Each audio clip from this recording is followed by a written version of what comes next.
Good morning. Happy Monday, everybody. Hope you're doing well this morning and are ready for a good day. Uh, Hopefully, you've dug into the Word, and if not, you'll maybe take some time later this morning after this video and dig into the Word for yourself.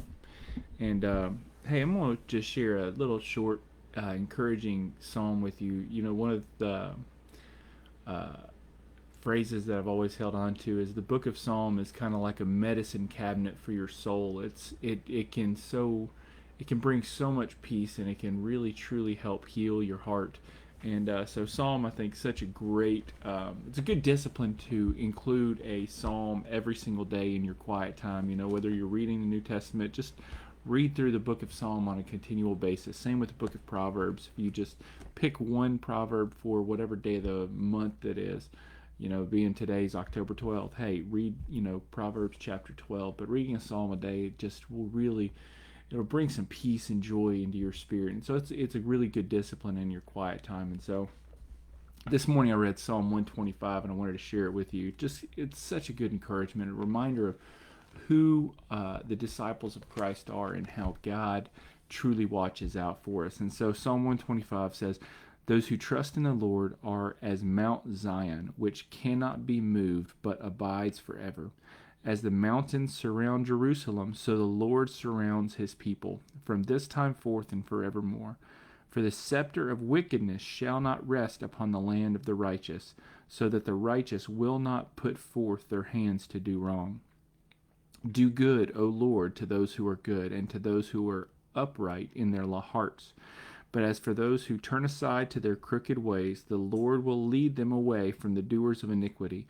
Peace be upon Israel." And, you know, it's not a huge teaching, but it's just such a beautiful reminder of the God that we serve and the love that he has for us. You know, in my journal this morning, I was just thanking God for the fact of, hey, you know what, when I have bad days, when I do not read my word, or I don't pray like I should, you know, God's love still carries me on. His love and his faithfulness are not contingent upon how good I am and how disciplined I am. His love carries on forever. His faithfulness is forever. You know, it says in the word, even when we are not faithful, God is faithful. And so I just love reminding this morning, hey, you know what? My God is a God.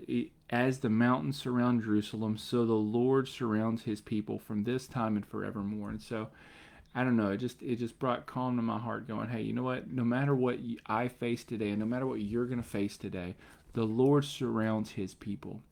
So what we have to do, and we've talked about this on, you know, Wednesday nights in True Spirituality, we surrender to him and we obey his commands, and in that process he takes care of the results and he surrounds his people. And so it's up to me to surrender my life to God and to give him everything I am, my parenting, my job, my marriage, my relationships, everything of who I am. It's my job to surrender before God and allow him to change me from the inside out, you know. And so that's what my hope and my prayer for you today and this week is that as you continue to surrender control, surrender the results, you just focusing on obeying God's commands.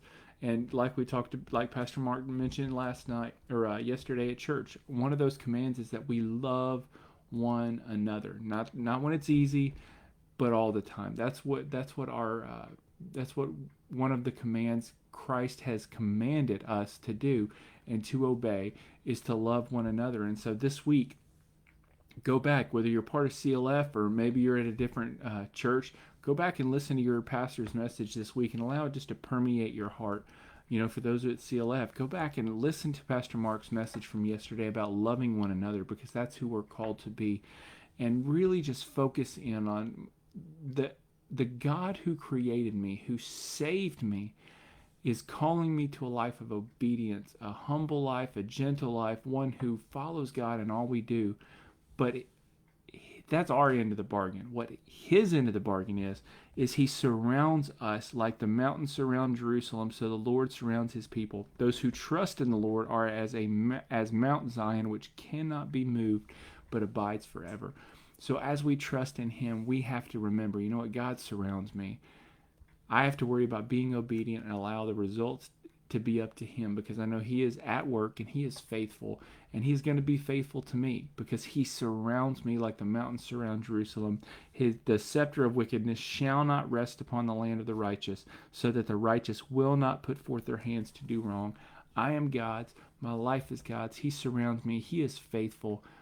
Now it's my job just to be obedient back to him and surrender my life each and every day to his throne and to his ways, and just watch the way he works things out. So I hope that encourages you today. Remember that God surrounds you. If you are a child of the Most High God, if you've surrendered your life before him, if you're living in obedience to him and his word and his spirit, he surrounds you. He's got you, and he's got your situations, whatever they are. Just surrender to him, submit your life to him, and just watch him work in your life for your good and his glory. Y'all have a great day. God bless you. We'll talk to you soon.